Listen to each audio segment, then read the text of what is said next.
So, na-ready ko na nga pala ang aking iihawin na bangus. Kanina, nag-live ako guys habang ginagaya ko nga pala to. So, tapos na ako mag-live ay hindi abot yung live ay wifi dun sa labas. Kaya pinatay ko na lang ang aking live. So, ayan. Ito na yung ating iniihaw na bangus. Tara, ihawin natin. So, ayan nga guys. Tapos na agad, diba? Pag kurap mo ng mata, luto na agad. Oh, ayan. Ayan, tingnan na natin yung loob. Ayan, mukhang luto naman na talaga siya. So, ayan.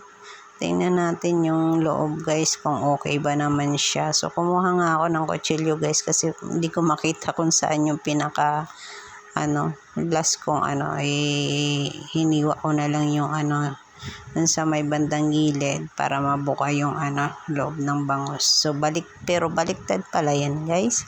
Baliktad man yung pagkaano ko guys. O, diba? O, baliktad man talaga. Baligtad yung bukas ko sa kabila pala guys, hindi dyan.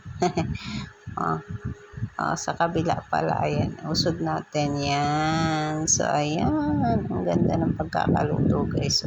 So ang nilagay ko nga dyan guys, sibuyas, kamatis, itlog na pula, bawang, ayan, tsaka magic sarap lang. So ayan lang guys, thank you for watching, bye bye. At alas 11 na nga pala, kainan time na, bye.